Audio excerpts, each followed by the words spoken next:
Hi everyone, can you hear me?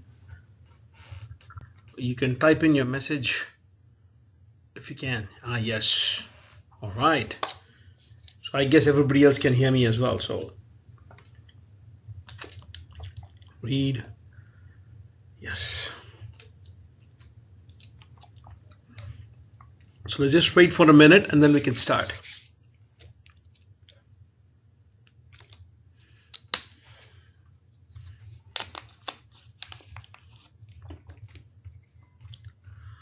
All right. It's 7:30. So I guess 7:30 at least Eastern time. So some of you may not be on Eastern time. So anyway, so how have you guys been? So hopefully you've been following up on some of the content that I posted as well. And essentially, what I'm going to do right now today is pick up from where we left off, but I'll quickly jog your memory about where we are right now. And then after that, today we'll talk about the basics of services. And you also need to understand why am I going to be talking about the basics of services as well. And then what we'll do is that we'll just discuss what we're going to do for the remainder of the two classes that we have. And then let's pretty much take it from there as well. So I'm going to go ahead and actually before I start presenting, so I just emailed you a message. So you must have received it just about now in your inboxes about the slide deck for today, right? So the slide deck for today is going to be much more on what I'm going to talk about as the basics of services, right? And I want to ask you the following, though, those people who are here is why do you think when I talk about CRM, I'm going to be talking about services specifically? So some of you might be selling products. So why do you think I'm going to be talking about services? Any idea? Why am I going to be talking about services? Go ahead and type your message. Paul, Brock, go ahead. While Randy's typing again. Yeah. Yeah. So it's a pretty different customer interaction, right? For the services, and I think that you have to have a much different kind of level of customer intimacy and awareness as to where they are. Yeah. To truly capitalize on what you're selling and how you're leveraging your service. Absolutely. Now, Brock, so for example, for the benefit of the audience, can you just say what is it that your company does? What do you manufacture and sell? Yeah, so we do agricultural equipment, and my whole job is the selling the after sales business. So selling the service programs, the uptime, all of those insurances, right? The parts, but most of it is truly around how do we sell service and what that business looks like for our dealers.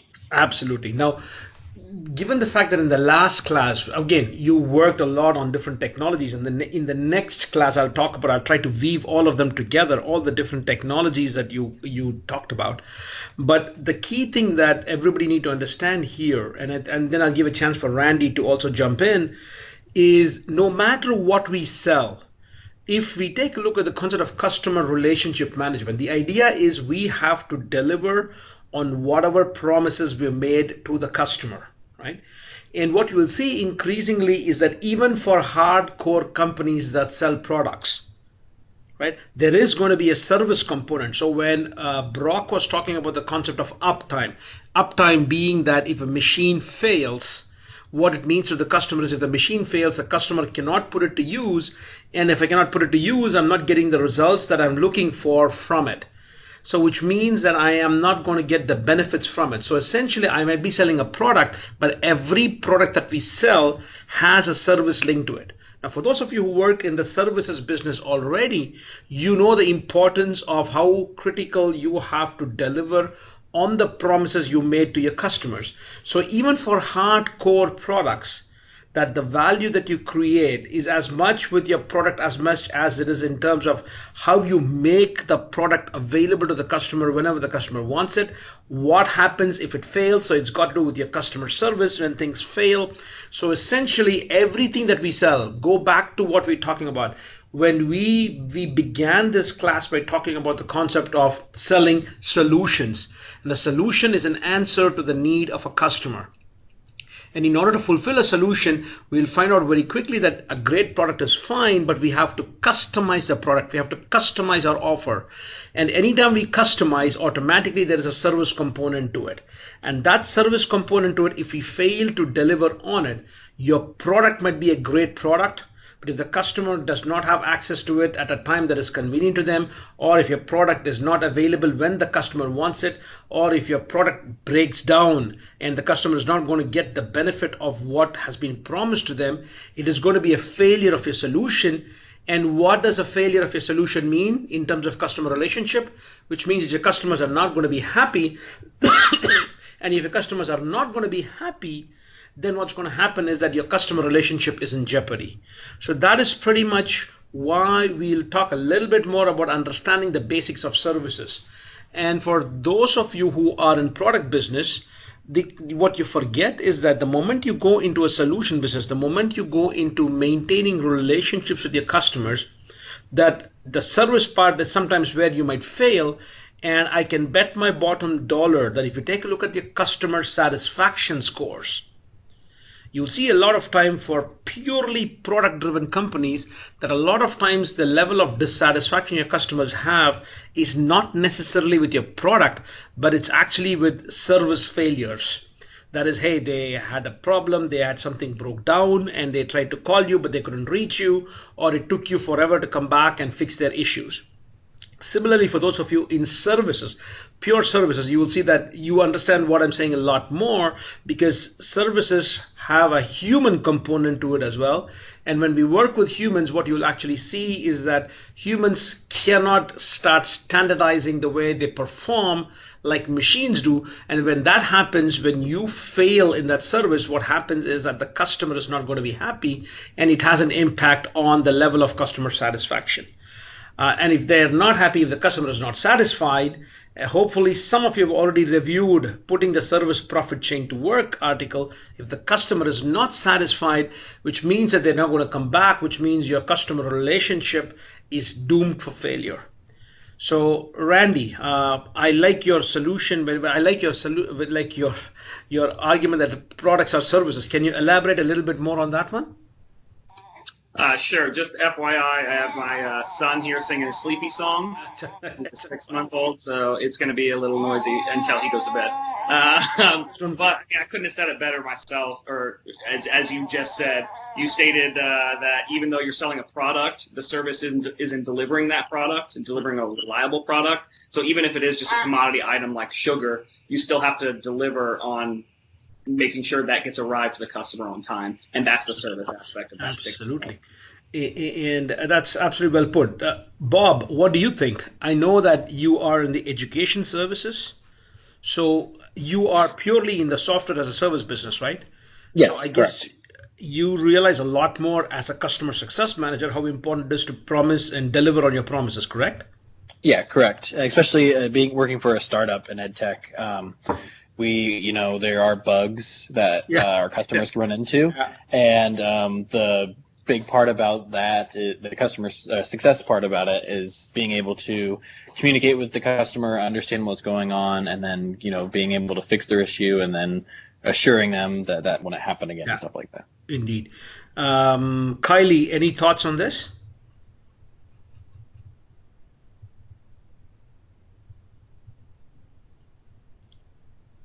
Sorry, I didn't realize my mic was muted, so I was talking too. No, it's fine. Yeah. Any thoughts on this? Yeah, so I was kind of thinking too, like what Randy said, how even with a product, you have a service side to it. Yeah. I'm sorry. Even with a product, there's the like the customer service, the interaction. So no matter what business you're in, even if it's a tangible product, there's still a human aspect. So with good service, it can increase those sales and impact that bottom line. But if the product's great and the service is bad, chances are the customer's going to leave, and that's going to hurt the reputation of the business as well. Indeed. And that is something that you'll see. Thanks all of you as well. So that's exactly what you'll see, is that we began this class, and that's one of the things which is something I go tell not just all of you guys, but I also tell every company that I've had a chance to work with in the past, is that your product by itself, unless it is protected by patents. When I mean product, I'm also talking about a service product. So when I take a look at what Bob's company sells, if they're selling educational software as a service, for me, even though it's a service product. So every license that you sell, every subscription that you sell is a product. But essentially what you see is that if it is not protected by intellectual property, what is going to create that level of differentiation is the level of customization, that you say, hey, we're going to listen to what your needs are, and we're going to make sure that we're going to customize part of this. We're also going to make sure that if things go wrong, we're going to have somebody at your beck and call, and that immediately goes into the service part of it. And the mistake that a lot of companies forget is that when they move towards this concept of selling solutions, that they actually become more of a service organization, but they fail to understand the difficulties in terms of maintaining a service organization. And I was just thinking that, McKenna, because you happen to be in the services business, that you can maybe appreciate all the things that could go wrong when you're actually managing a service business. So I know that you work in the hospitality industry. So can you tell me the importance of how important it is for service delivery to make sure that your customers keep coming back? Absolutely. Right now is actually a prime example. We are screaming busy with the 4th of July holiday coming up. Plus, we just opened 2 days ago a brand new beach club. So there's a lot of buzz happening, but that's where something that our executive team, we do a lot of leadership meetings. They always talk about and emphasize it's during these busy times of years when we have a lot more, we call them leisure guests. So guests that aren't traveling because of business conferences or meetings. They're not on a corporate travel.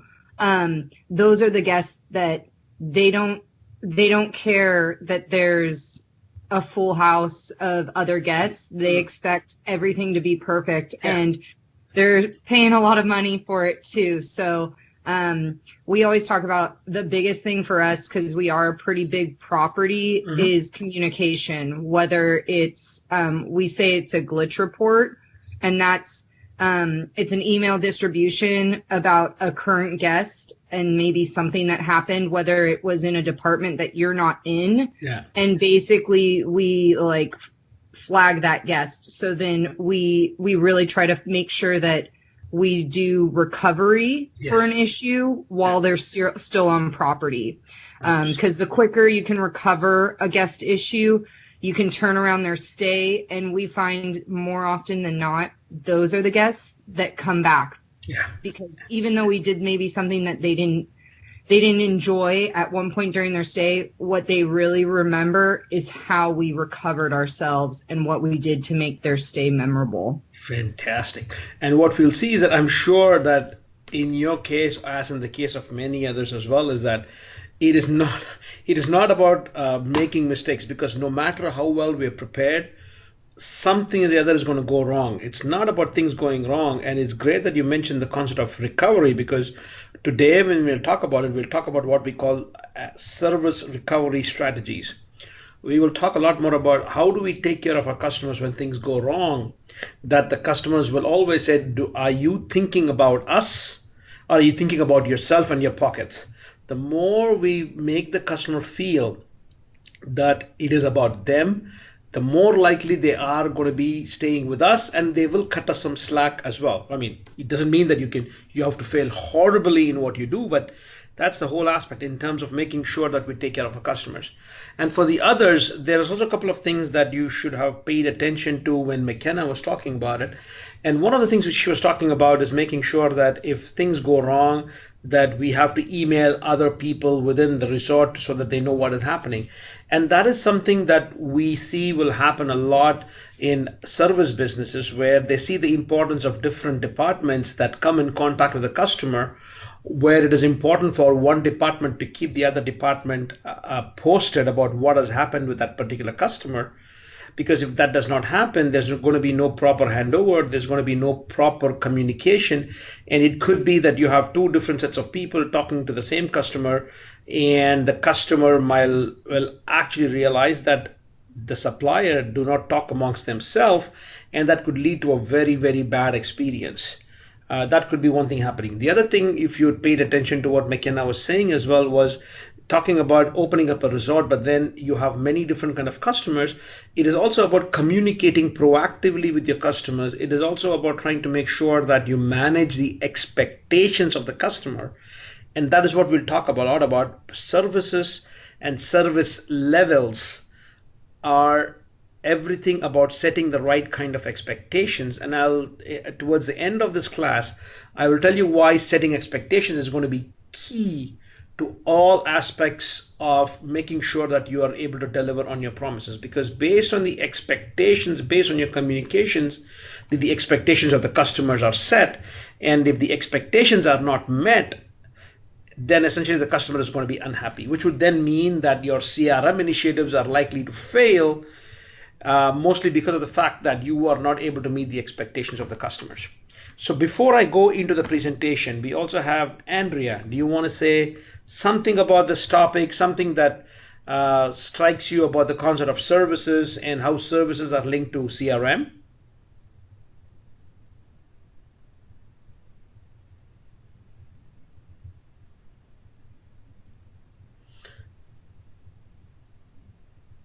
Andrea, you there?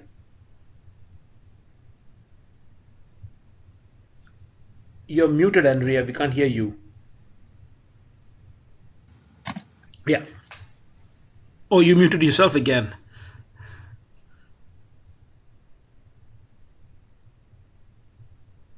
All right. So, well, I guess, we'll try to figure it out. Andrea, I'll give you a chance to also come back later on and share your thoughts as well. Let's go into the presentation for today. So what we're going to discuss today. So, quick, hopefully you're able to see the presentation out there. It should say service delivery.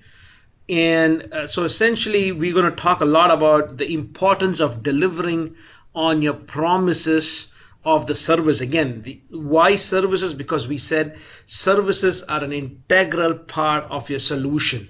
If you remember the last class that we had, at least the class where I was discussing, we talked about the concept of solutions and providing a great customer experience as being a combination of my product, my service, and my brand. So if my products are working well, if the branding is already setting the customer in terms of the expectation, saying if I work with this brand, I have less of a risk. Now the question then becomes, is the service part of it?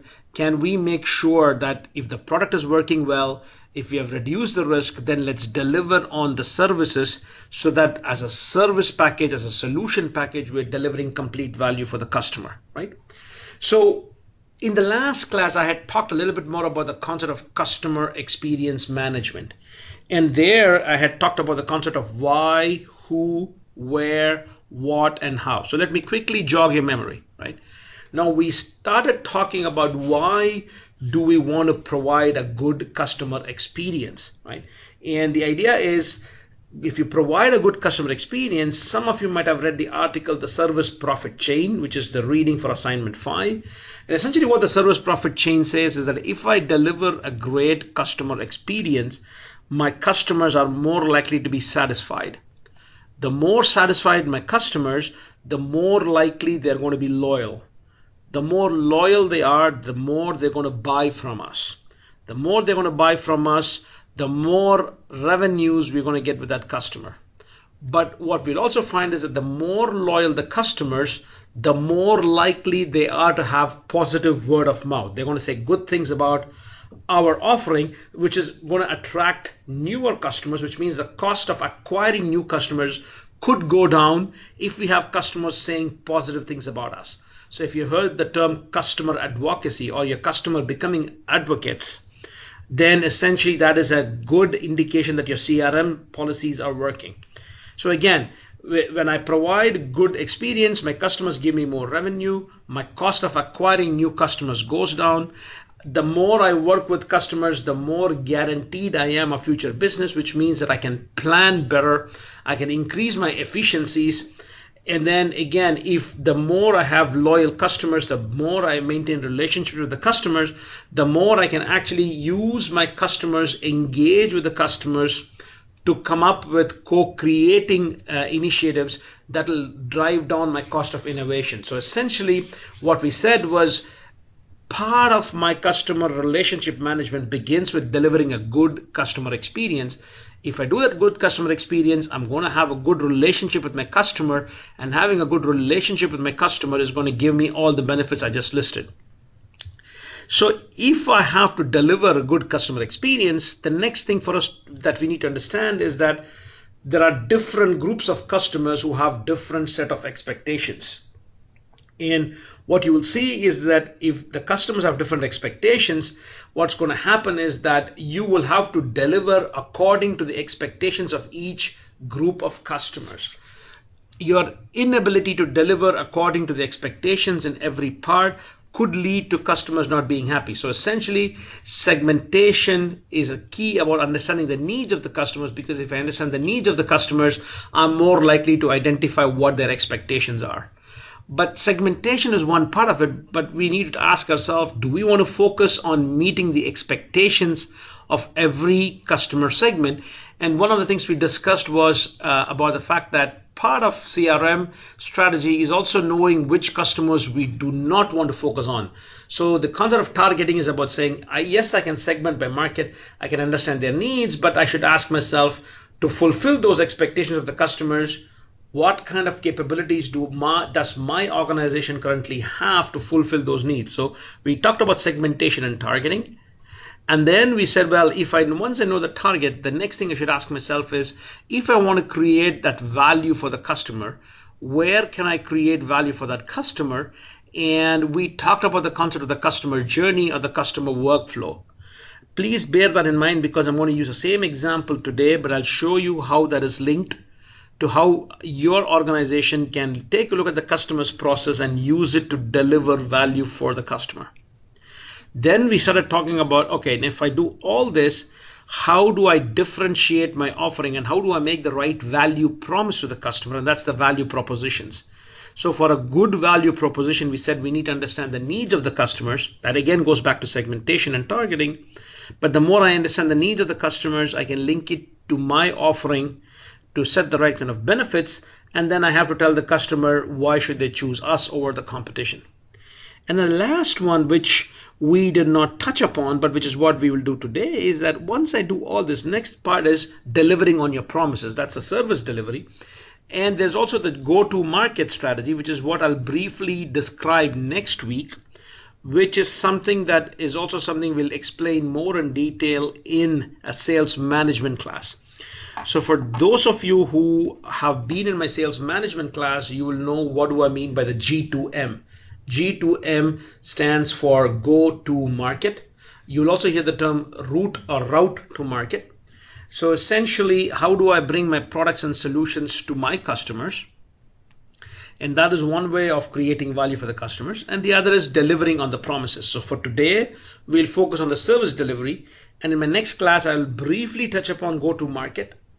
And then if those of you are interested, we can always think of an extra session for you to understand more about go-to-market. That is something that I can record, or we can agree upon a time when I could do a separate session on go-to-market for you as well. Right? So now we talked about this. Essentially, we talked about services and where does services fit in and where does it fit in with CRM. And we remember in one of the first classes we talked about is the components of a good CRM is about understanding from a sales perspective, how do I automate it? But you will see that a large portion of that, hopefully you're seeing my cursor go around customer service, call center management, and you see that a large part of what we provide in your service is also going to be on customer service and the service that we provide as well. So there's a sales side, which is the go-to market, which is what we'll briefly discuss next week. You have done an assignment on marketing automation to understand how marketing can drive this. Today, we'll talk a lot more about service delivery, right? So let's talk about the basics of service delivery. So if I define services, right? Services are defined as deeds, processes, and performance. Now let me pause to ask you the following question, right? What are deeds? So Andrea, we'll just get back to you. Maybe I'll give you a closing comment if that's okay with you. So now let's go back. If I show you this screenshot, if it says services are deeds, processes, and performance. Let's probably begin with deeds. What are deeds?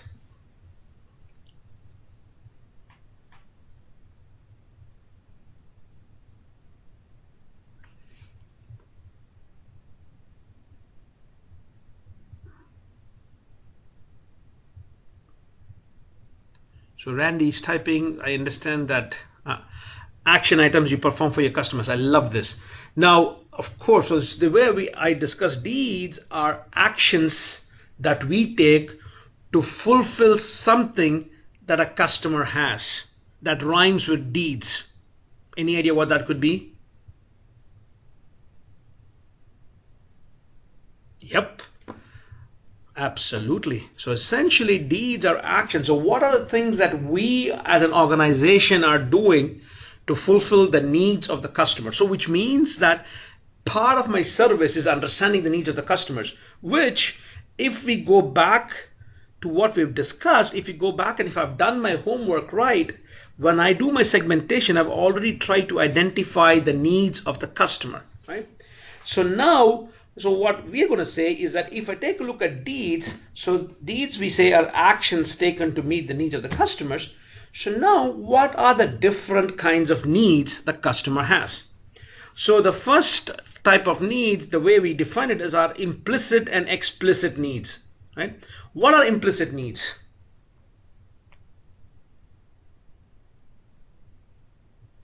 What are implicit needs?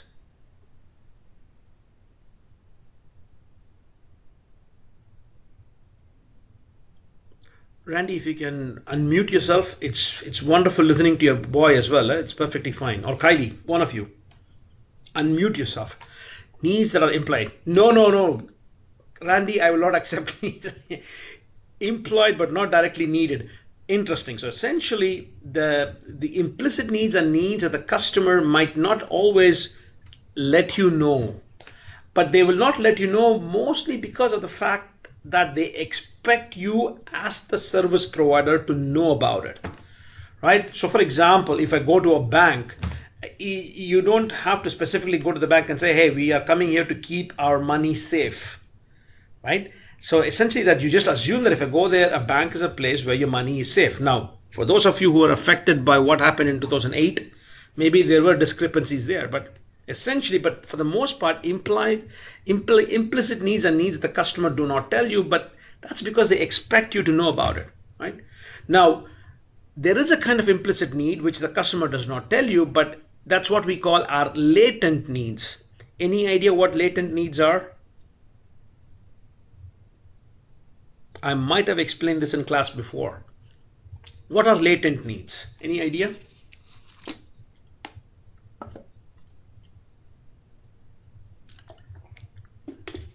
Don't Google it, but just think about what are latent needs. Andrea, go ahead and unmute yourself.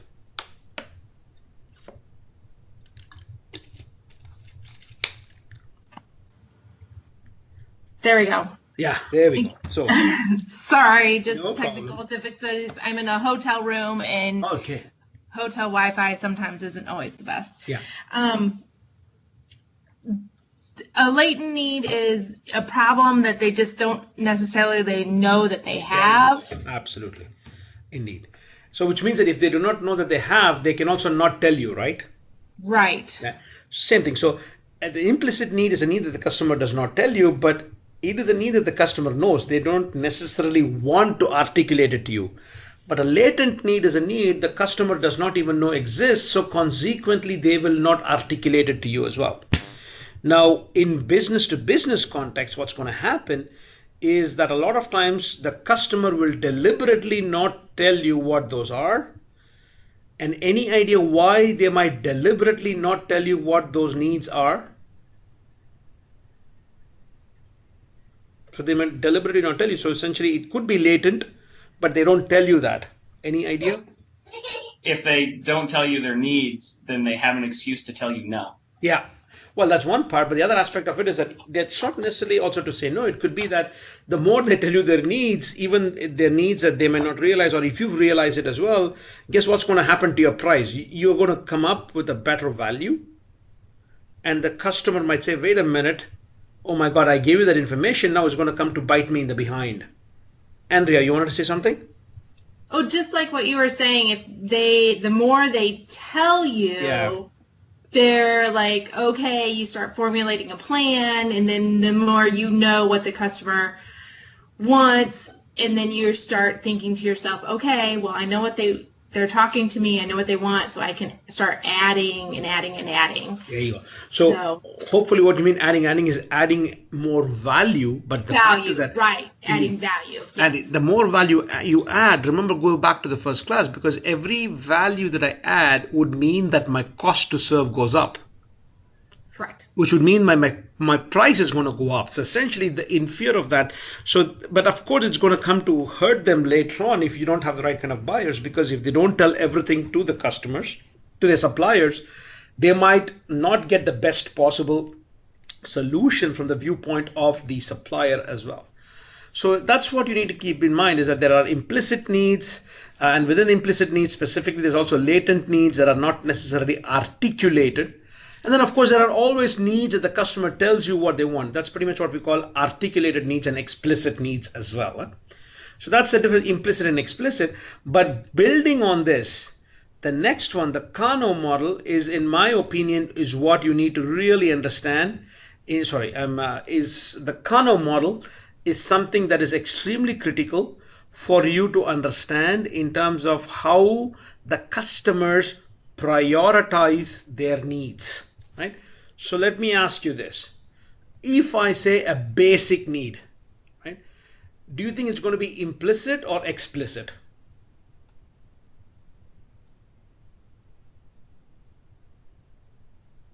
Absolutely. A basic need is going to be an implicit need that the customers are going to tell you. But let me ask you this. What will happen if you fulfill those needs? Will the customers be satisfied? Or will the customer say, you know what, hey, what are you making a big deal of this? It's what I paid you for, right? So what would be the case? What happens when you fulfill those needs?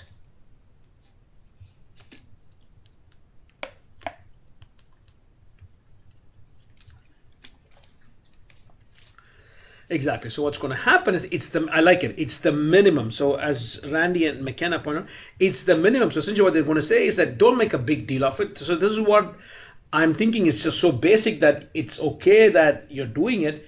If you fulfill it, don't make claims that you're doing a fantastic job, because that's what I am paying you for. Not fulfilling it though, customers will get pissed. So again, a basic need is what I call a must-have or must fulfill. This is something that every organization must fulfill for their customers, right?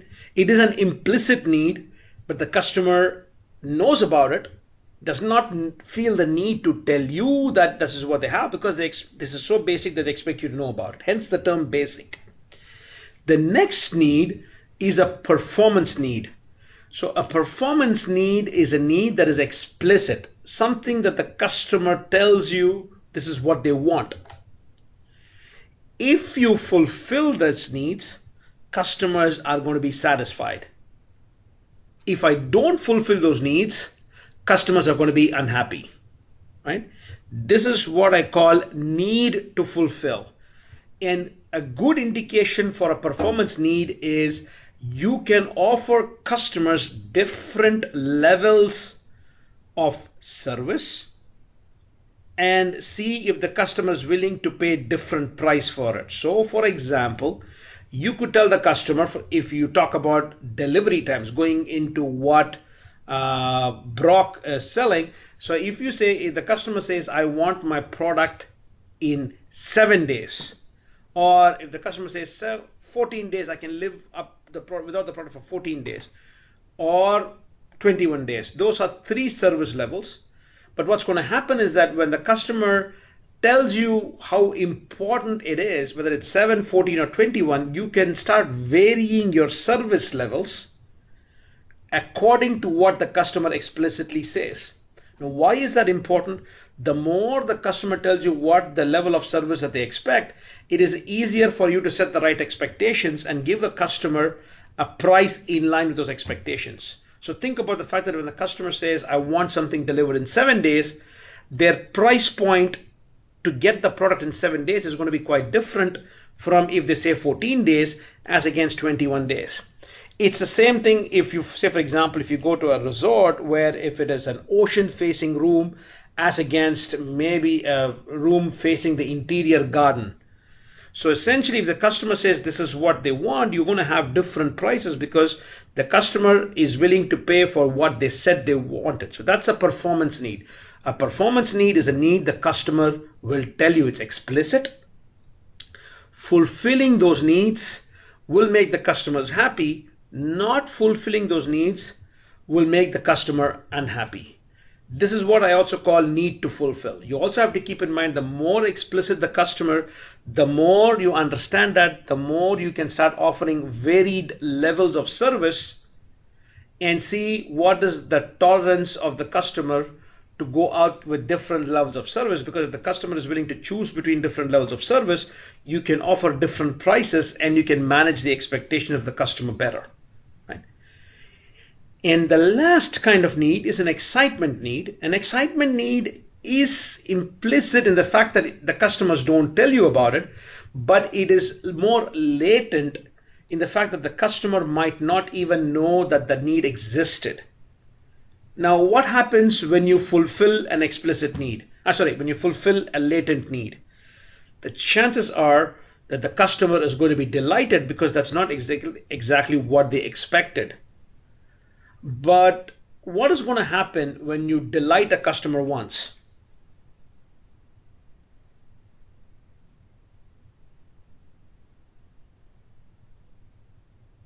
Absolutely.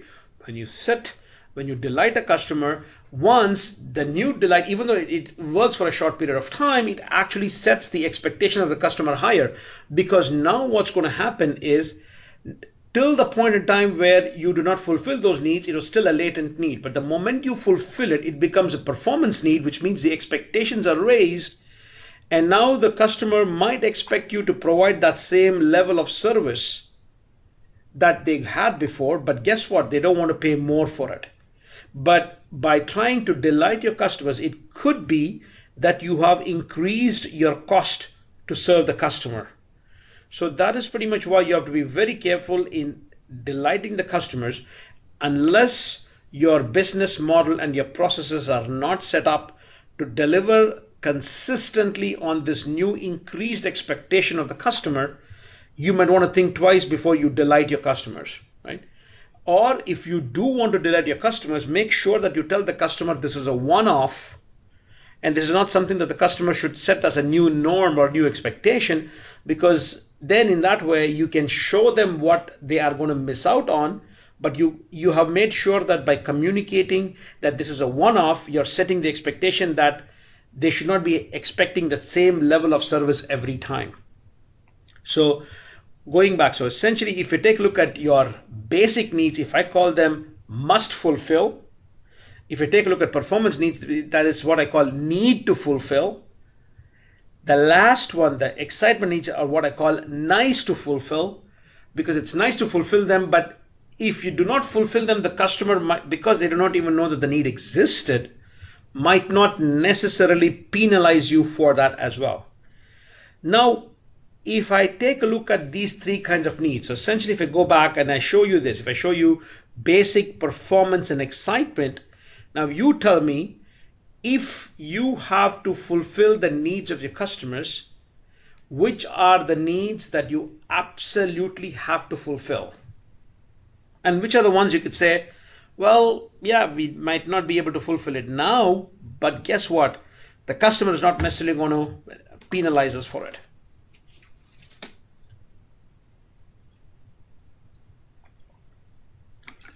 Absolutely. So as Randy says, so in terms of priority as a service organization, what I need to find out is, if I want my customer satisfied, I have to fulfill the basic and the performance needs first, and only then should I start taking up the concept of an excitement need.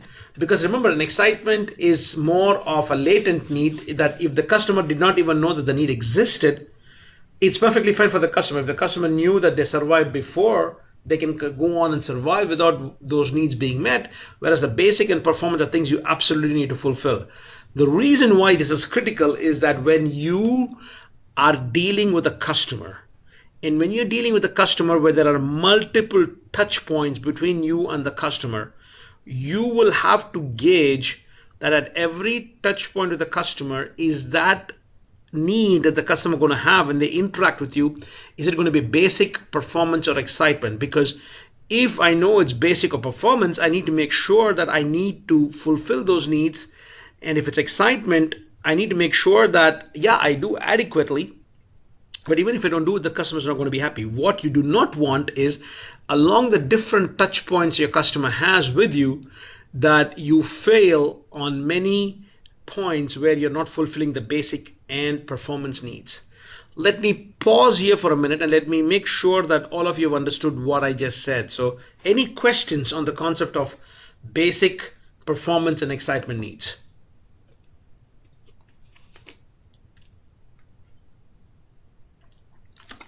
All right, so I'll take silence here as everybody's understood this. So go back. So we talked about the concept of services as deeds, processes, and performance. So if that's the case, we said deeds, then we said deeds are actions that we take to fulfill the needs of the customers, but then we said the customer might have different kind of needs. So our priority as an organization is any actions that I take should be geared towards meeting the basic and performance needs first before taking care of the excitement needs. Now, the next thing, so we talked about services as deeds, processes, and performance. So the next thing has got to do with processes, right? So now, when we begin the customer process, we're going to talk about the first aspect, which is your customer process. And this is something that you might have heard of in terms of customer journeys and everything else.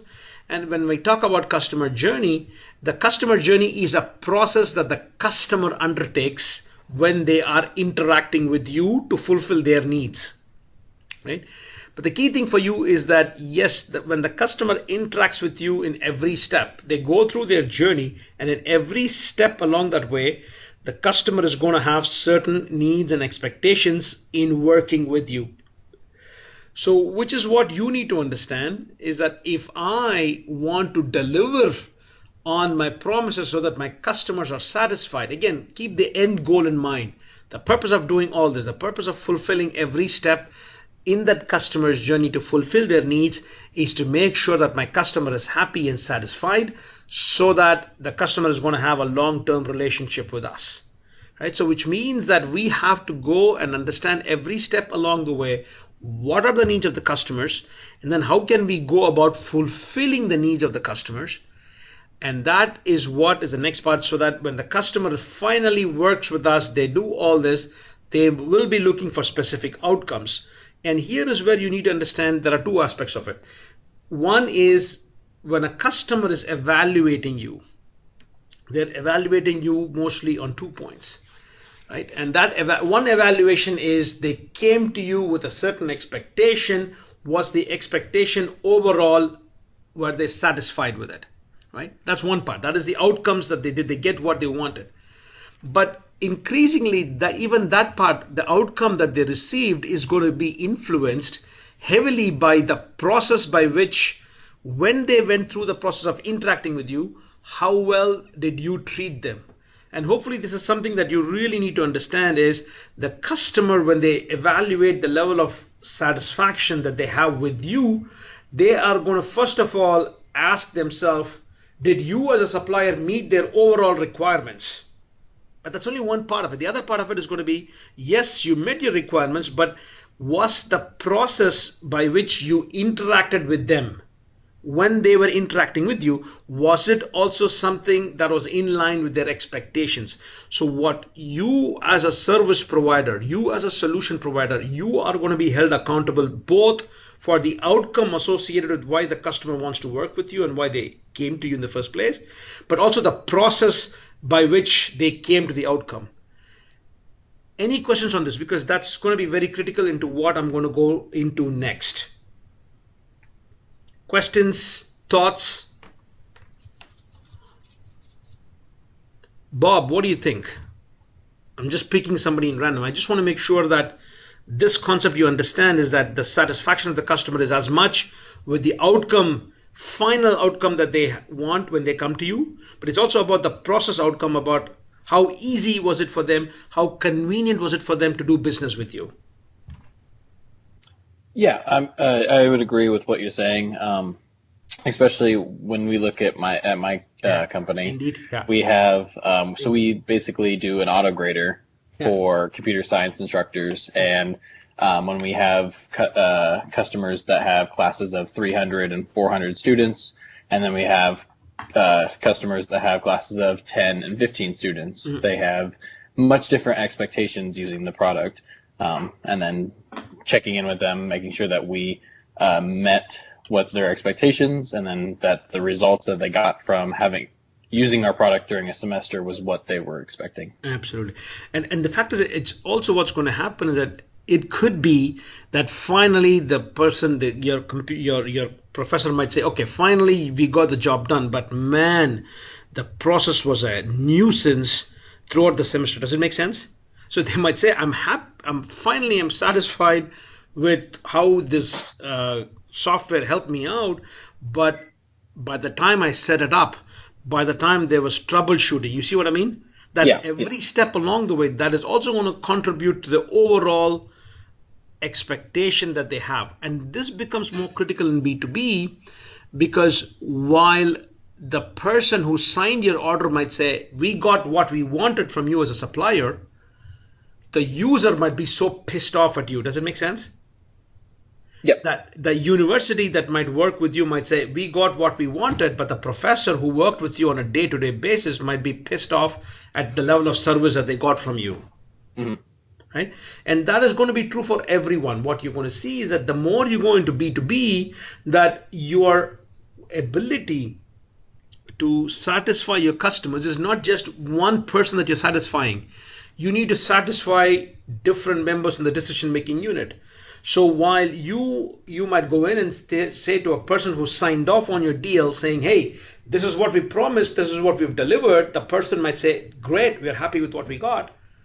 But the people who were working on the customer side, working with your organization to get to the outcome that the customer wanted, if they have a very, very bad feeling, what you need to make sure is that both the person who was looking for an outcome as well as the process in which you made it happen, if both of them are satisfied, chances are you're more likely to convert everybody into repeat customers as well. So that is something you absolutely need to understand on this. Brock, your thoughts on this, because you are selling a physical product where I just want to make sure that you also kind of see where I'm going with this, huh? Yeah, for sure. I mean, I think the connection you're making is incredibly accurate, right? Like it's wildly easy to lose a major account over, that small hiccup, right? If like I can sell efficiency all day long, right? But if the driver of the machine feels like he isn't getting the power to the ground, he's going to go right back to management and say this thing's a piece of junk. And you're never going to get to the point where you can then actually review the efficiency numbers, right? Like that's a barrier at square one. Absolutely. And if you build on that and go take a look at what McKenna is doing in her work as well, for example, in hotels, the same thing, right? If I'm going to go sell resorts, or if I'm going to sell holiday packages and I go to a HR manager of a company and say, hey, listen, we're going to give special rates to your people. McKenna, maybe that's not what you do, but I'm looking at maybe the intercontinentals of the world and stuff like that could go and tell HR managers or the people who take care of travel and say, hey, if you work with us, we're going to make sure that we're going to have a certain level of service. We're going to keep your costs under control. And the people who sign off on that are great. But if every person who goes to Intercontinental has a lousy experience when they go in, during checkout, and billing issues and stuff like that, so the person who signed off on the deal might be happy overall that they keep the costs under control, but you're going to have a bunch of people out there who are actually having to deal with the nightmare on a daily basis who will not be happy, and that could eventually come to bite you in the behind later on as well. So that is something we can take a look at it as well. I'm more curious. So while Andrea is typing something out. Kylie, what has your experience been when I'm giving this kind of explanation? So does it make sense to you as well? Yeah, and so I was just kind of thinking about my current position as a business advisor.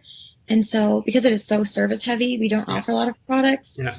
But so that really brings in the experience that they get, whether they progress or not with us, and continue on based on that service.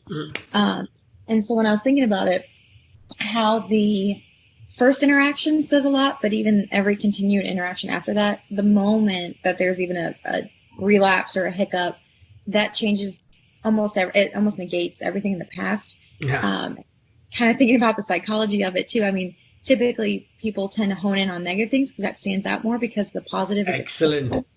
Yeah, excellent point. Indeed. That's usually one of the things they say in service. Excellent point, Kylie, is the fact that people always say that you tend to complain more than actually say good things about services that you receive. So people tend to complain more about certain things than actually say positive things. And that's a very, very good point that you say as well. Andrea, unmute yourself and share with us your experience. Okay, so currently I am in San Antonio, Texas at a JW Marriott resort. Yeah. I just checked in today, and I am, because I travel so much, I'm a gold member with Marriott. So when I checked in today, I got a letter, and this is what, I'll just read it verbatim. But it says, thank you for your elite support and Marriott Bonvoy loyalty in making the JW Marriott San Antonio Hill Country Resort your home away from home during this 4th of July week.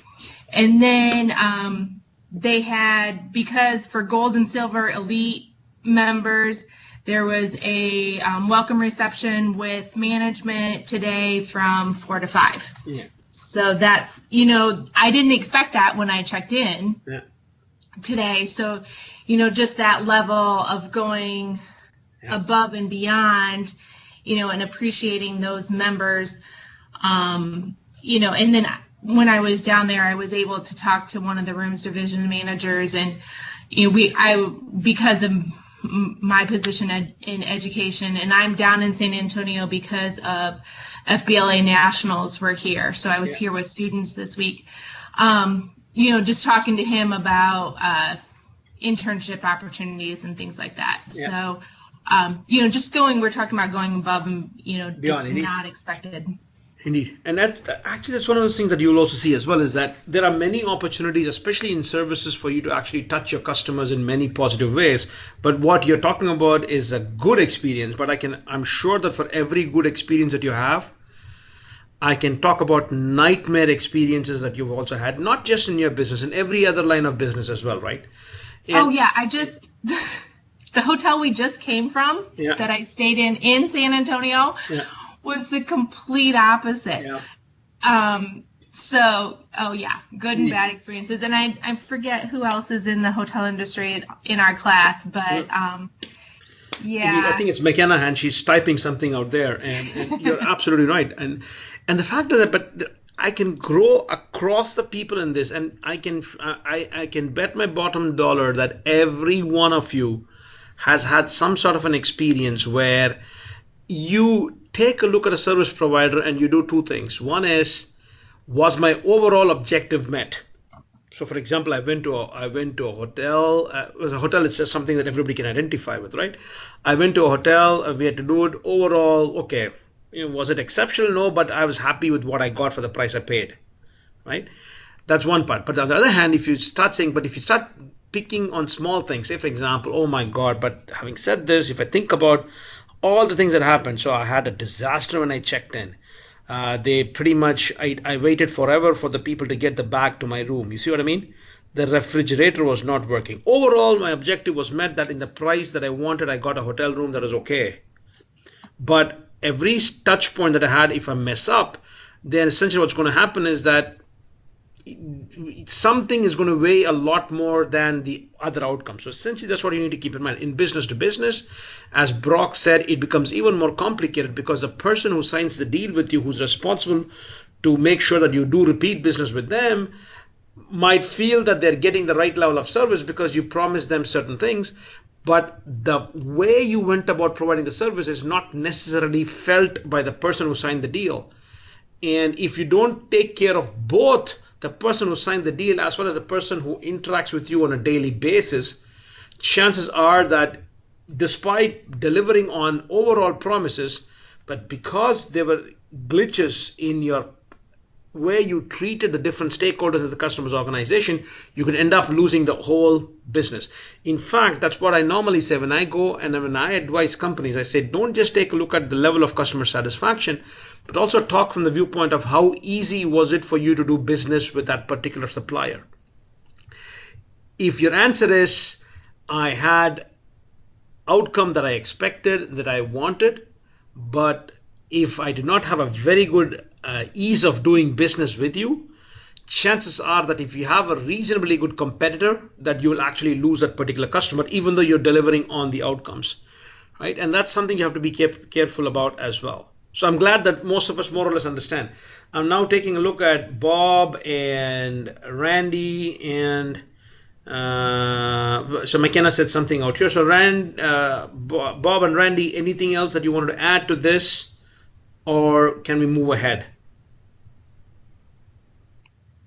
I just wanted to talk about, I guess, the expectation, I guess, before this class. And before you left for vacation, you kind of lectured on this expectation versus delivery. And I never thought it would be a bad thing to over-deliver, but raising a customer's expectations for the future seems like a negative side effect of that. So, be very careful. There's nothing wrong about, the only thing you have to ask yourself is this.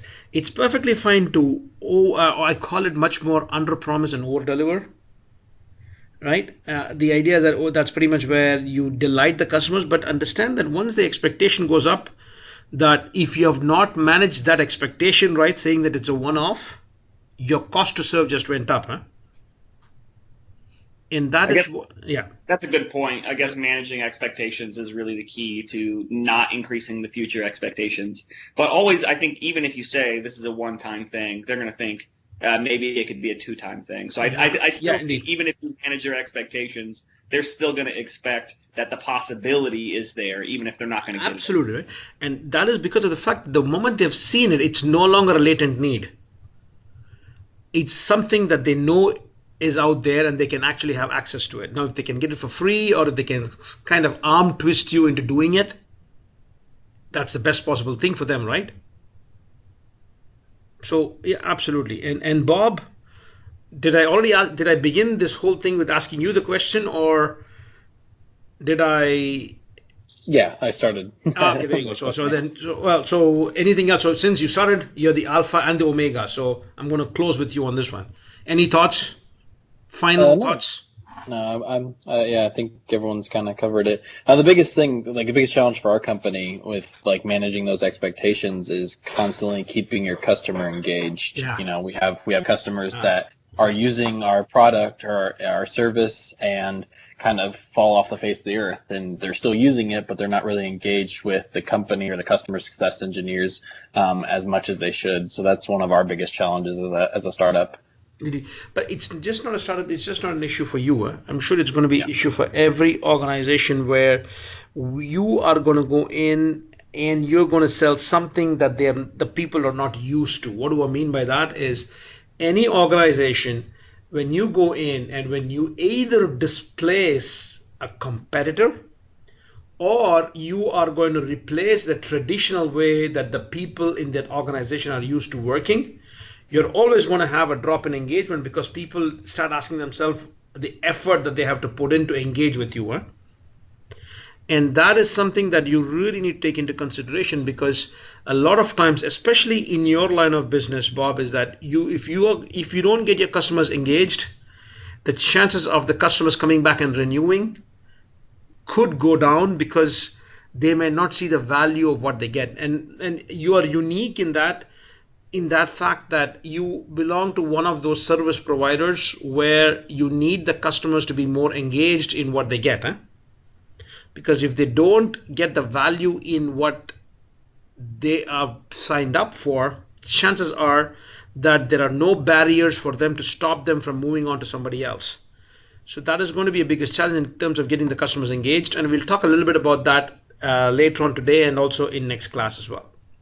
Okay, so I see McKenna says that it's you that the opportunity to meet with management is something that's very, very good, because at the end of the day, it's actually pretty important that from a management's perspective, it's a great chance to listen to customers and actually get feedback as well. So let's move on from there. So I'm glad that we did this. Now that you understand that there's a difference between the outcome and the process, this is an example. The last time I showed you in the previous class, I talked about the concept of the customer process. So essentially, just to jog your memory, in my previous class, we talked about the example of a company that sold glass. And they sold glass, and the customer here in the blue, if you take a look at it, it says pre-design RFQ. So that's the customer, and that is every step of the customer's process, right? Every step that the customer takes to fulfill their requirements. But what you also see is that along every step of where the customer is, on top you have the specific needs of the customers. Now, if I'm a supplier, what I need to understand is that there are multiple needs I need to fulfill. So again, this is an example of a company that is producing a car and is buying glass. So in terms of what is it that they want as an overall outcome, is they want glass provided on time, no defects, so that they can deliver their end products to the customers. But it is not enough for a glass company to just say we're going to make glass available and overall you're going to be happy. You also need to make sure that in every step along the way, the customer is going to have different needs. So which means that as an organization, as a supplier, I have to ask myself, how should I take care of my customers? What needs of my customers in every step in their process should I prioritize to help the customers? And now that we have just discussed the concept of the basic performance and excitement needs, what we will have to do is that we'll have to identify in every step of the customer's process, what are the needs of the customers, and per need of the customer, is it going to be a basic performance or an excitement? Why do we need to do that? We need to understand amongst all these needs, which needs are extremely important that we as a supplier fulfill. If we don't fulfill them, the customers are not going to be happy. So which means that my priority should be basic performance first before I take care of excitement. So if you take a look at this particular figure, you will notice that there is something here at the bottom. It says personal relationships. So under supplier selection, RFQ, and nomination, there is something that says personal relationship, and you have a smiley face and an E. So what this means is that in terms of when the customer is supplying and buying a particular product, and when the customer is choosing a supplier, a personal relationship is what the supplier is looking for. And you see that the customer in this case was pretty happy with the level of support and service that they get from the supplier, but you see that it's an excitement need.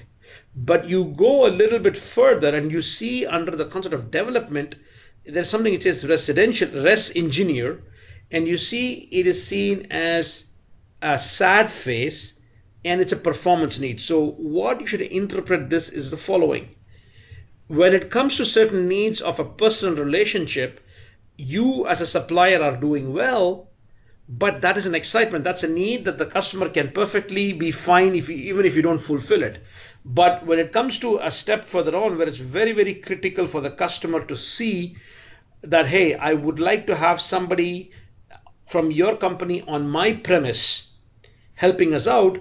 But when that is an important need, it's a performance need as the customer says it, but you are not doing a good job. So which means that if I have to have a trade-off between building a personal relationship with a supplier, which I seem to be doing well, but it's an excitement need, but I am not doing so well on a need that the customer says is a performance need, then automatically I should start reevaluating, saying myself is, should I be doing something to fulfill the residential engineer, the res engineer part first, and then take into consideration whether I need to build the relationship or not. And that is how you need to start prioritizing how I need to make sure that I focus on the right kind of needs with the customers, and I understand how I should engage with the customer better to fulfill the performance and the basic needs first before fulfilling the excitement. Let me pause here for a minute and see if you have any questions on this.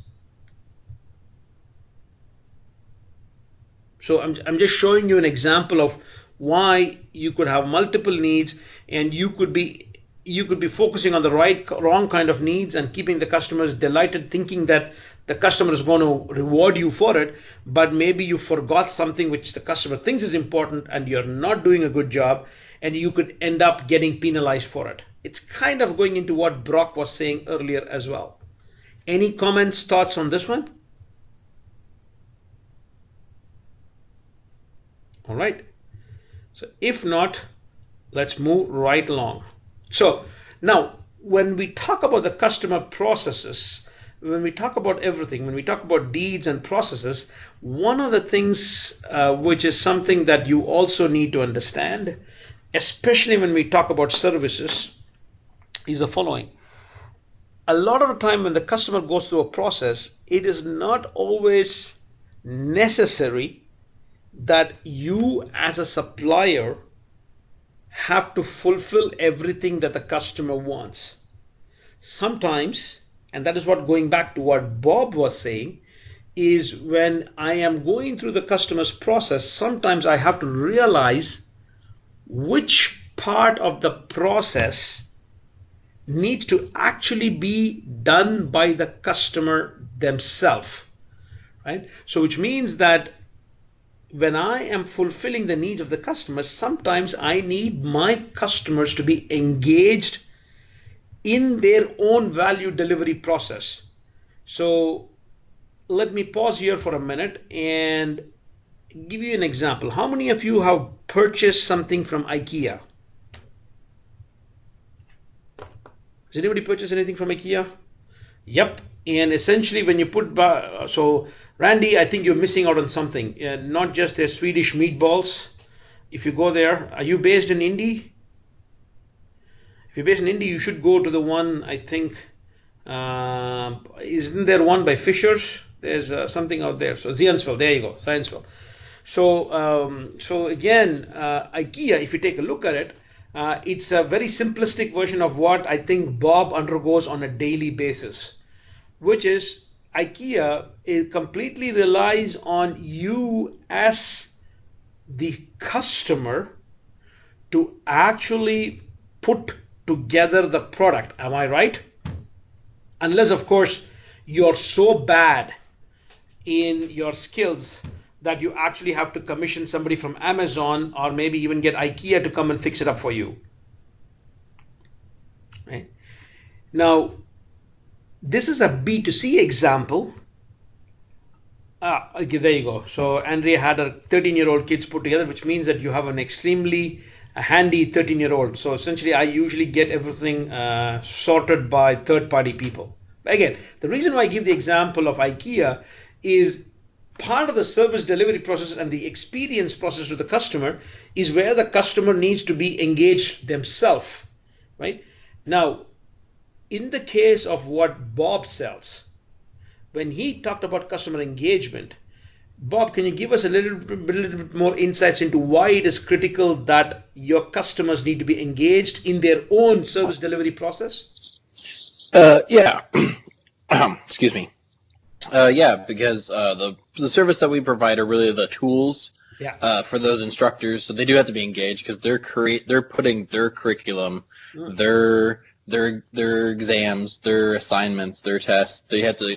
It's very instructor driven, where they have to build that out, and they have to understand the tools that we provide to set them up for success. Absolutely. And so you describing it as IKEA furniture is actually really funny because that's a really good example. Yeah, but for me, normally when I explain this in a B2B context, I give a B2C example so that everybody identifies with it. Huh? Yeah. Yeah. But what's going to happen is that, but again, by the way, for all of you in this class, you need to understand is that you need to understand whether your customer is ready to be willing to do that part of the job themselves. Huh? Because if they are not, you should also be prepared to offer extra value added services so that the customers can pay for it as well. So that's one thing that you also can look at it from that viewpoint. That's one aspect, right? And you will see that when you provide a solution, when you have to fulfill the need of a customer, when you're doing a service, that the customer has to play a part in it. Now, the level to which they play a part in it could vary. So, for example, sometimes when you are trying to fulfill the needs of a customer, when you're trying to sell them something, the customer has to tell you what their needs are. So, which means that inherently, just by telling you what their needs are, so that they can get the needs fulfilled, customers are automatically taking part in the service and the solution delivery process by giving you the right set of information so that you can then translate that into how you're going to help them out. So that's the simplest form. But in the case of what Bob does, not only should a customer tell you what they're looking for, but they should also get engaged in the delivery of it. That's what we call co-delivery of the solution, right? For example, if I go into Brock and say, for example, the customer is buying spare parts for this agricultural equipment from your case, the customer has either a choice where they could install the spare parts themselves, or they could have somebody from Brock, either your organization or if you work with distributors, somebody come and install it for them. Am I correct, Brock? Is that something how it works? Absolutely. Yeah. So which means that what's going to happen is that if your customer is not well versed with putting that thing in, guess what's going to happen? That they're going to mess up. So in the case of Bob, in the case of Brock, anything else, if they mess up, then they are going to contribute to their own feeling of satisfaction or dissatisfaction. And that's what it is. So essentially, you need to start engaging with your customers, and the customers also have to play a role in the process of service delivery. And that's what we say. So if you go back to the slide, that's what we have here. The customers can provide service for themselves. What this means to you as a service provider is the following. If you expect your customers to do a part of the job themselves, your job is to educate the customers about what they should be expected to do and how should they go about fulfilling that as well. So if you go back to the IKEA example, IKEA, when you buy an IKEA product, they actually have instructions. It's almost like construction for dummies. And to the point that they don't even trust your reading and your comprehension, that they actually have pictures. So from that perspective, you need to have your customers as productive resources. But when you do that, if you do it well, if I make sure that in my customers process, I engage with my customers well, and I use them to provide service for themselves, you would also call this as self-service, they contribute to their own feeling of satisfaction. So essentially, any one of you here, it's the simplest way, have gone to a Kroger or one of those things where there are, go to any one of those retailers where you actually go and you do your self-service and you do a self-checkout. So when you do that, what happens is that you feel that you are not one of those people who are standing in line and waiting forever to check out, that you're actually going out there, you're taking your shopping experience into your own hand, and you tend to be a lot more satisfied because of the fact that you took it into your own hands, you did it yourself, you were engaged in it, and consequently you contribute to your own feeling of satisfaction, which is actually pretty powerful. Because as a service provider, if I can get my customers engaged, and the more engaged they are, the more they feel satisfied. Bob, are those kind of customers going to come back and buy more from you or continue your subscription? What has your experience been so far as a customer success manager? When you if they've been dissatisfied about the engagement process? No, if they're satisfied, if they do the engagement process well and they get what you have promised them. Yeah. What happens? Then it's much easier for you to convince them to sign up, right? Yeah, and their colleagues too. Absolutely. So. Very interesting. Which goes back into what we're saying is that those people who get engaged might actually become your own advocates. Huh? They might say this is a great process for you to work with, right? And that is what is wonderful about this as well. By the way, anybody out here goes to the gym where you're paying lots of money to be in a gym? If you are, guess what? Guess who the customer is? And guess who is paying money to be in the gym? And guess who's running on that treadmill? It's all you, by the way. It's all you, the customer. But the key is, if you do it well and you start either, in my case, it is about weight reduction. For some of you, it's about how you look and feel. The more you put in the effort, the more you see the results from it, the more you're likely to say, you know what, I had a great experience at that gym. And you're going to continue working in that gym as well. I mean, not working at the gym, I mean, in terms of signing up for the gym for lifelong contracts or whatever it is. So that is what it is, that customers actually contribute to their own feeling of satisfaction. But of course, sometimes it could be that when you are providing a service and you tell the customer can do a lot of self-service themselves, it could be that at some point then the customer might ask themselves, why am I even paying this particular organization for it? I can do it myself. So you do run the risk of your customers becoming competitors. But apart from that, you want to focus a lot more on, when I map the customer's processes, not only should I fulfill the needs of the customers, but I should also start asking myself, how many of those needs can be fulfilled by the customers themselves? And if the customers can do it themselves, how should I make sure that I educate the customers so that when they do it, they are going to be happy themselves? Now, this is something that's going to be very, very critical, because once I map the customer's process, then I have to do my internal process mapping. And this is pretty much where most companies fail, because what they do is that when they map their services, they get the process, which I'm circling the concept of the process here in the service blueprinting. I'm looking at the process. That's the customer process. But what we need to ask ourselves from our organization's perspective is, who does the customer come in contact? That's the points of contact. And is there a connection between the point of contact and how our points of contact are fulfilling the needs of the customers along the process? And a way of depicting this is what is referred to as a service blueprint. And this is an example of a service blueprint. And this is from one of my past MBA students. And I just realized that it's very, very, let me see if I can put it on this. So this is an example of how you take a look at the customer process. So essentially, if you take a look at this figure, what you have is that at the top, you have something which says the customer, and these are all the different steps that the customer takes. So let me put this in perspective. This was an example from a company that I did a lot of work with, where what had happened was they had received a request from a customer for a particular offer. And in this case, the customer put in the request, and by the time they got a response back from the supplier, it was 2 months, whereas the customer's expectation of getting something and an answer was 2 weeks.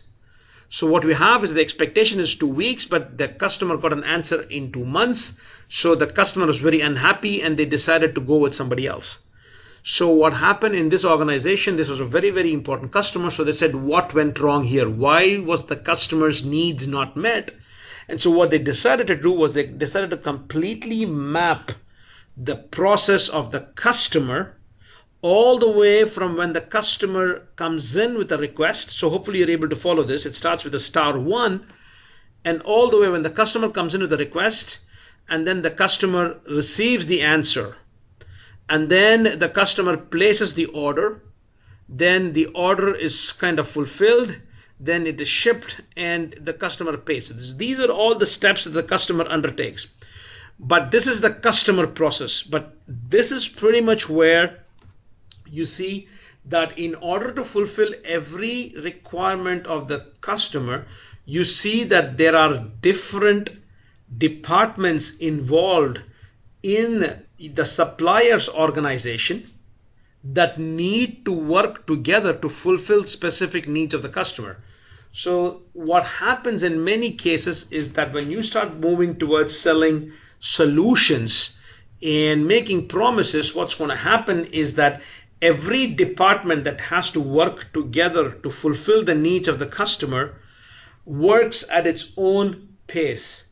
And so, for example, anybody who in this example is an engineering or like a proposal engineer who is not in direct contact with the customer is actually far removed from the customer and might not understand the urgency of how quickly their response is needed so that the salespeople can go back and talk to the customer and make sure that the needs of the customers are met. So what's going to happen is that the more complicated your offer is, the less chances that the different departments within your own organization are actually working together. And when that happens, what's going to happen is the needs of the customers are not going to be met, and the customer is not going to stop for a minute and say, you know what, hey guys, I know that it's very hard for you to align all of your internal departments to come and fulfill our needs, so I'm going to cut you some slack. That's not how it works. The customer has a specific requirement. They want an answer in 2 weeks. If they don't get it in 2 weeks, they're gone. They don't really care how you are set up internally. So in the case of this example, the customer comes in with a request and they got an answer, which is the customer receives the answer that, and between the customer request and the receiving of the proposal, it took the customer around 2 months to get the proposal, whereas the customer's expectation was 2 weeks. But in defense of the organization, what happens is when the customer comes in with a request, the customer comes in contact with the salesperson who takes a look at the request and sees, is it a standard solution or a non-standard solution? If it's not standard, it goes into people within the organization, and you see that every department starts getting involved. And what you see is that every department works, and say for example it goes to the person, the proposal engineer, and this person says, okay, my agreement with my salesperson is every time I get it, I have to acknowledge this within 1 day, and then I have to pass it on to the people internally within 2 days. So what we have is we have 2 days between where the proposal engineer gets this and passes it on. So now this person in marketing takes a look at it, does their homework, takes 2 days, and within 2 days they're expected to send it to the next one.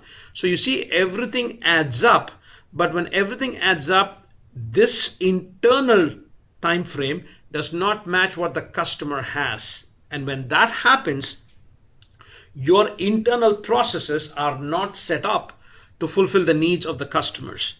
And this is where you see a lot of times when you have had issues in the past where you make a promise to your customers and your logistics organization or your supply chain organization is not able to deliver, and that's when you have a lot of tension between marketing and sales. And guess who is not willing to put up with all this? It's the customer.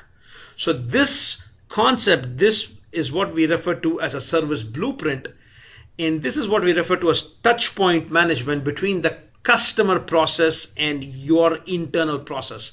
That's what we have here. This is an example from a company that we had a chance to work with. Now let me pause here. Let me see if you have any specific questions on this. Is it clear at least?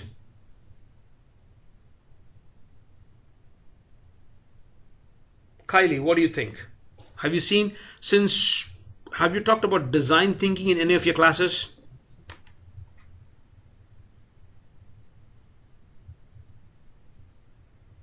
Kylie, you there? Yeah, sorry. I just put the wrong button again. Mm-hmm. Kind of thinking about like the design thinking with my entrepreneurship undergrad. This was a big topic of just how to kind of create something unique. And I mean, in entrepreneurship, a lot of times they say create something from nothing. Yeah. But I think that can be applied to any point of any business. So when you're creating something new or creating something different, kind of using that design thinking to pull different sources together, because everything, I mean, I guess it's not create something from nothing because everything exists at some point, but just putting the right steps together to create that unique offering. Absolutely. The key is, so essentially when you talk about it, so since you work a lot with entrepreneurs, the key times, a lot of times the entrepreneurs tend to misunderstand the complexity needed in delivering on their promises. Does it make sense? What you see, what you actually see is that it's easy to come up with the concept of a product, but taking the product or the idea that you have and making it in and putting it into the hands of your customers is where you have a lot of problems. It's not about the prototype. It's about making sure that you deliver on consistently on it. And if you don't go into this kind of mapping and understanding the design process, and design thinking usually begins with understanding the flow of the customer. But design thinking goes further, where you also now have to map this out into my internal processes. And that is pretty much where you have difficulties. That's where a lot of times companies fail, is not because they don't understand the process of the customer, but they fail to understand the significance of the interconnectivity of different departments. But they fail to understand it's not just about the interconnectivity, it's about the fact is that how all of them come together to work to fulfill the needs of the customers. And that is what is key for you to understand here as well. And when that happens, usually what you see is that something like this happens, is this. So what you have is, in this case, the customer comes in with an RFP. RFP stands for request for proposal. And between the time they have a request for proposal and they actually receive the proposal, their expectation is 2 weeks. But between the time what the customer has in terms of expectation, which is 2 weeks, but you go through your internal processes, and by the time you get back to your customer, you have 6 weeks that have elapsed, and you have a gap between the 2 weeks and the 6 weeks. And essentially what's going to happen, in this case, if the customer has a choice, they go elsewhere. If the customer do not have a choice, then of course they're going to be stuck with you, but they're not going to be happy. But this is usually where things go wrong. This is usually where, despite having a good product, you fail, not because of not having a good product, because you do not have it to the customer in the customer's premise at the right time. The same thing can be applied for the customer has a breakdown of a product and their expectation is within 4 hours it gets fixed. That's what we refer to as uptime. But then by the time you have and scramble people over there to get to the customer, it takes 8 hours and now the customer is pissed. So yeah. Oh, sorry. And I was just thinking, hey, I had a client, and it's so funny that you mentioned this, because I was literally just working with a client through this today. And they have this big idea, and my job is almost, I don't want to say dream crusher, but for lack of better phrases, I guess that's kind of what I do. Yeah. Just to kind of help them understand the feasibility of it. So like you were saying, they have this idea, but in reality, it's double the time, double the cost, almost triple sometimes. So it's an interesting process to hear where their thoughts are.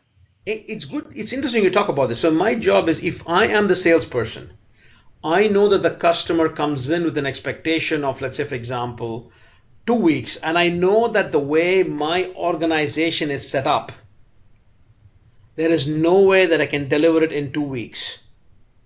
Right? Mm-hmm. What should I be doing as a salesperson? By the way, this is a question as much for you, Kylie, as for everybody else. Huh?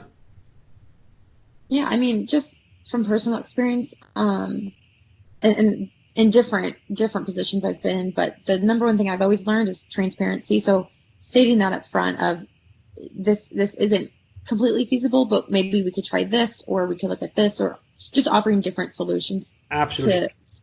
Now, so what happens when, say, for example, but see, what you're talking about makes a lot of sense, but what if I'm a salesperson and my boss is Brock Paul, and Brock is sitting on my behind saying, where are your numbers?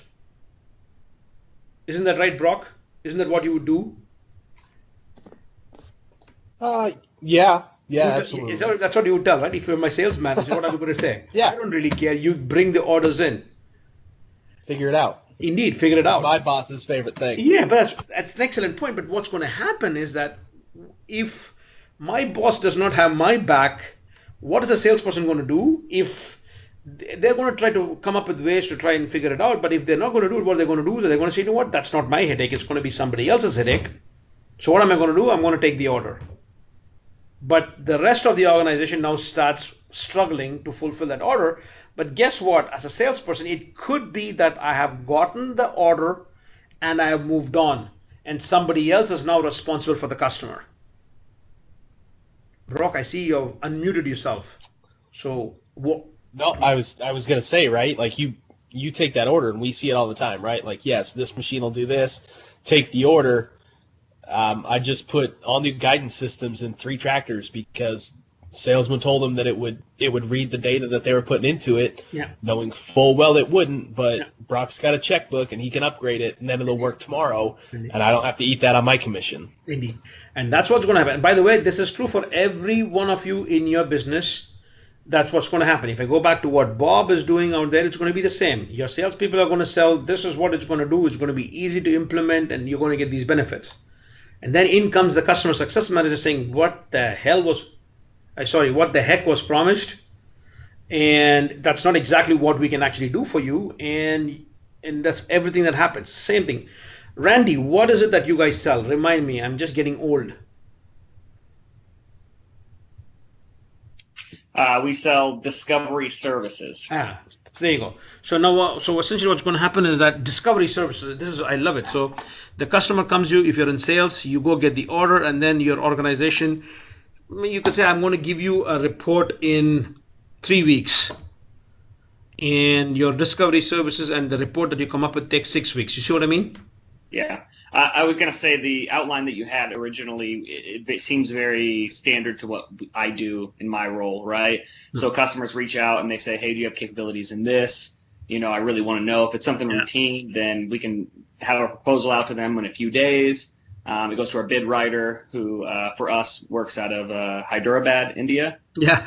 So she's a wonderful biologist, and she's very quick. And it's awesome because if I put something at the end of the day, then I have the proposal in the morning. So sometimes it's less than 24 hours turnaround. But if it's something very unique, then we might have to set up a technical call. We'll talk to our technical team, and then they have to make a bid proposal, and then that can take a lot more time. But you're right. So I try to lay out expectations early on about how long things might take, and I communicate to my team, and I remind my team that hey, we're on a close deadline. And a lot of times, a lot of our customers will be trying to apply for funding, right, through like a NIH, and so they have a deadline too. And they don't reach out in enough time for us to do anything. I would say about 90% of the time they're like, hey, can we have this, by the end of the week? And it's Thursday. So, well, but that's interesting, because a lot of times we have, as if you're in sales, you're going to be dealing with situations where the customer is being unrealistic in their expectations too, right? Yeah, but at the same time, if they don't get the funding, then we don't get paid, right? We don't get the business. So it's kind of difficult in that sense. But I mean, to the customer's defense, right? They have a lot of things when they're putting together a proposal for grant money, right? I mean, they have a lot of steps they need to take. Getting a proposal from us is just one of the many, and it's one that they can just, set and forget. Yeah. But usually they try to give us enough time. Usually I say, try to give us a week. Repeat customers always give us enough time. But it's the new ones that reach out that don't quite understand how that process works of getting a bid in place for discovery work. So interesting. And I think that's because one of the things which I find, and I did not know about for some of you as well, is that what increasingly customers take forever to make decisions. And then what they do is that once they take forever to make decisions, finally they do make a decision, and then they want you to fulfill it immediately. Whereas to hurry up and wait. Yeah. Well, for me, that's one of the things which is what I hear a lot from the people that I have a chance to interact with, is that the customer puts off making a decision forever, but then once they do make a decision, they want you to deliver it yesterday. And it's usually the case. And definitely in discovery, right? And most of the time, it's they're waiting for funding, and then as soon as the funding comes in, they can't wait to spend it, right? It's got a hole in their burning a hole in their pocket. So in your case, that's rather unique. But most of the time, when I see it in other cases, they want it yesterday. But then what happens is that the way you are set up is that I'm sure that most of you, if this is a class on CRM, you might know what managing a sales funnel is that if things are not in your funnel, then chances are that your organization internally might not necessarily start preparing for a customer that is potentially likely to come in. So when that happens, you really, from a sales perspective, you really have to have a very good relationship with people in the back offices, because if they don't cut you some slack, you will not be able to, in terms of you will not be able to fulfill the needs of the customers in line with the time frame that the customer has in mind as well. And that's something that will come back. And it all, again, sometimes if you take a look at it, is that how would I manage this? It's about managing silos within an organization. But from an individual perspective, it's also about what kind of relationships I have with people within my organization as well. That's the practical side of things. I consider them internal customers and external customers. There you go. What you said there is absolutely spot on. I think what you will see is that if I want to deliver truly exceptional value to my customers, if I am in sales, I might have to spend more time with my internal stakeholders than even with my customers. In fact, my external customers sometimes might cut me more slack than even my internal customers. You're stuck. What is it? You can choose your friends, but you can't choose your family. Indeed, right? There you go. So that's what is absolutely, and that's what you're going to have as well. Again, but I sort of digress here. But you see, that's what happens. Let's take a look at what McKenna is saying. There is a huge issue with our hotel because of rates change. We cannot always guarantee the rate that was quoted a week ago that the guests wanted to book now. Yeah, absolutely. And I think what you see is that in your case is that that's even worse. So that's something we'll come back and maybe we'll do it in the next class. Is the fact is that in your case, McKenna, you will see another issue, which is the expectations to the customers are set based on what your marketing and organization might be doing and communicating to the customers. But when the customers take a look at it, but when they actually go into the chain, if there is no connectivity between what marketing has promised to the customers and how they communicate this internally, then you have a huge issue as well. Randy, right now, that's interesting. You say your sales cycle is a lot longer, but we have a clause that says this proposal is only good for 6 months. Randy, let me play the devil's advocate. How many times have you actually enforced that? How many times have you actually taken the side of your customer because you have, or a prospect? Because sometimes what we see is that salespeople, yes, you have clauses, but what sometimes we do is that we are also human beings, and the person in the customer side is also a human being, is we might end up taking the side of the customer and we might cut them some slack. So essentially, even if it takes a little bit longer, we must still say, okay, yeah, we'll still hold on to those terms.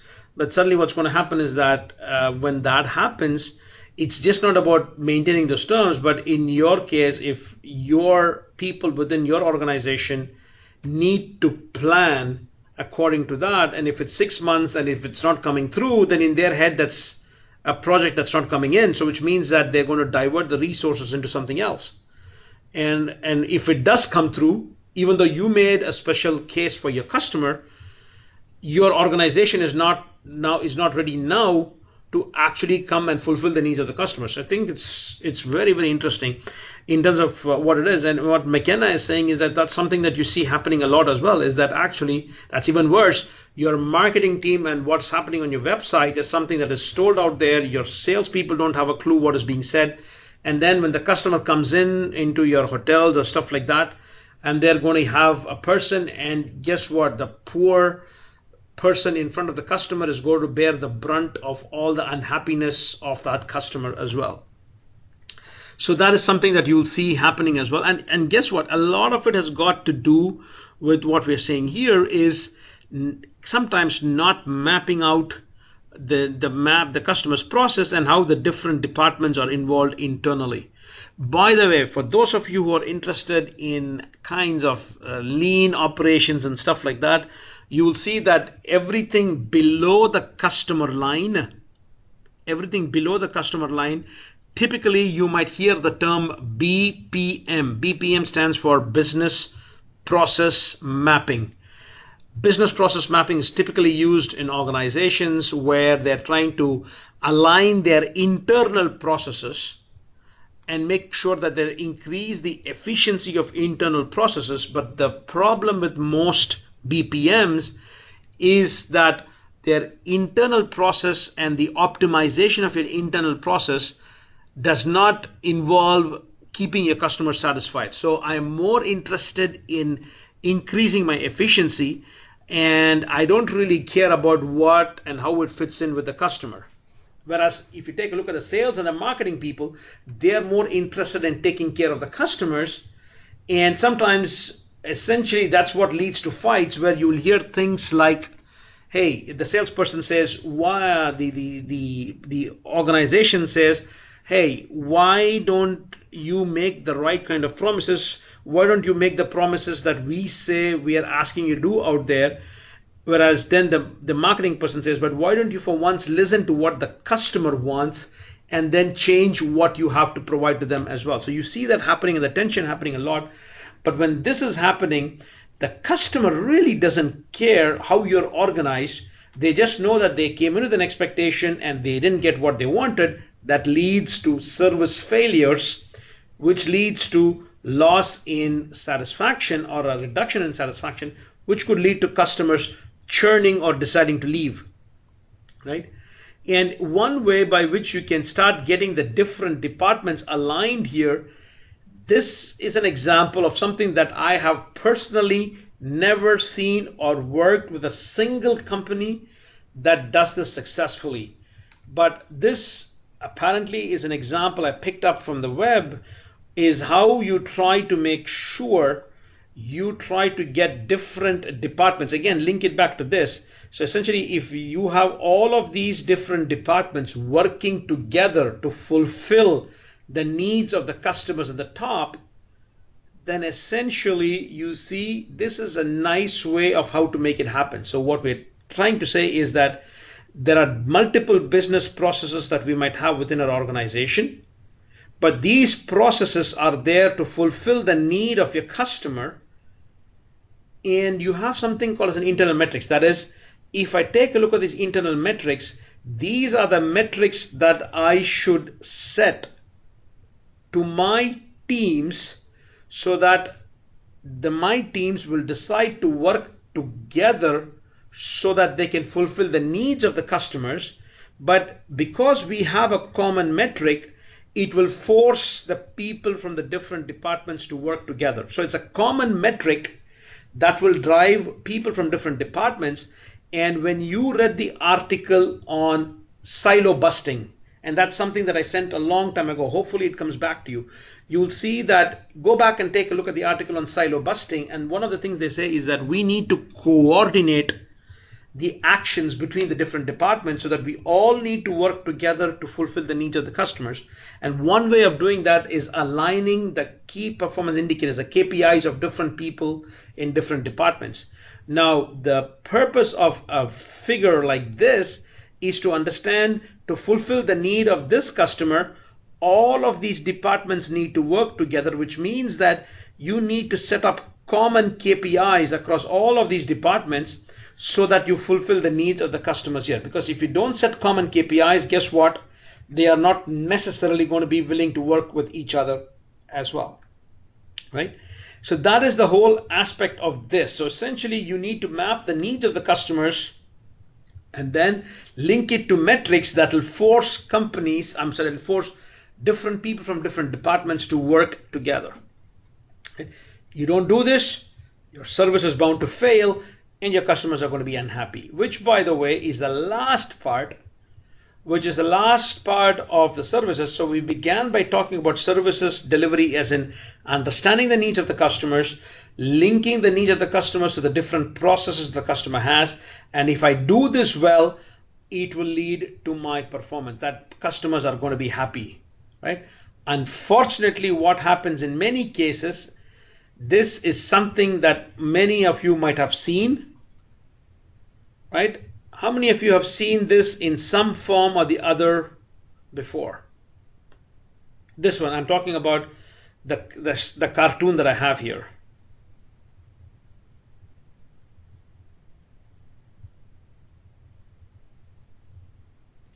Well, hopefully you've seen it. And again, let me explain this to you. This is in a nutshell what this model is. This is one of the ugliest models you'll see in your life.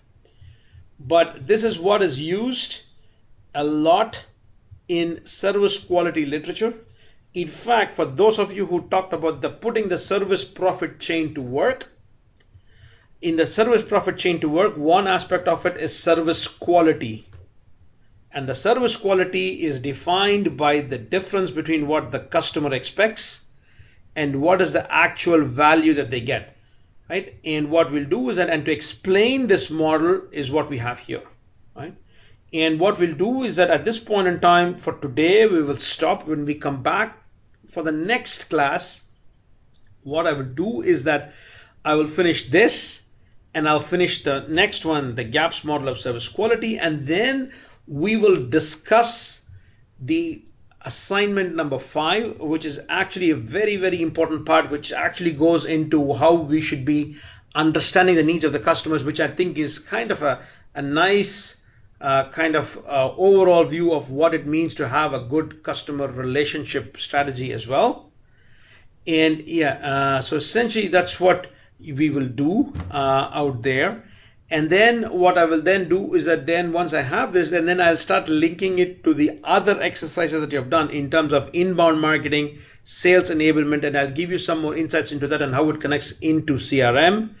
And then what we'll do in the final class 2 weeks from now is I'll do a complete wrap up of where we started and how do the different topics that we have discussed so far connect there as well.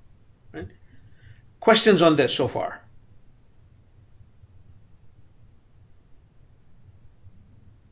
Questions about where we are going next? Good. So when we come back next, I will talk about the last part, which is the performance part, link it to the last 2 slides, link those 2 things to the service profit chain article that you have done, and that's assignment 5. And then what I'll then do is that then I'll do all this, and then I'll talk about how technology is shaping the CRM process. So I'll go back into the assignments that you have done and what is my take on those, so that kind of completes everything. And then when we come back to the last class, I'll do a complete wrap up of everything. One of the things which I also want to discuss with you, I'll send an email to everybody, is that I would like to have a one-on-one, at least a half an hour chat with everybody, so that if you have very specific questions on topics that in the format that we have, I could not cover, or something that interests you and that's an issue that plagues your organization, I would be more than glad to do it. It can be within the scope of this particular class. If it means that you're going to be on holidays and the earliest we can talk is in August, that's fine as well, but that's my commitment to you, that we can either do it before the class is over and I submit the grades, but if the time does not allow it, we can also do it after the class is over, because I'm more concerned about hopefully what your key takeaways from this class are, not necessarily restricting it to the time frame of this particular class as well. So that you should be getting an email from me on Monday. So it's the weekend. So, well, it's a long weekend, so that is the case. Any questions on that one?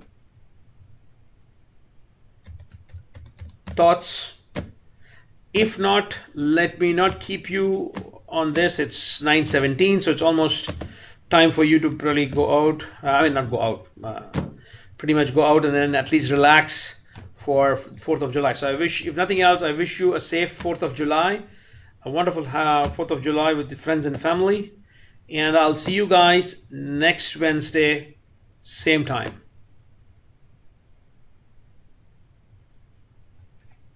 Bye, guys. Yep, take it easy.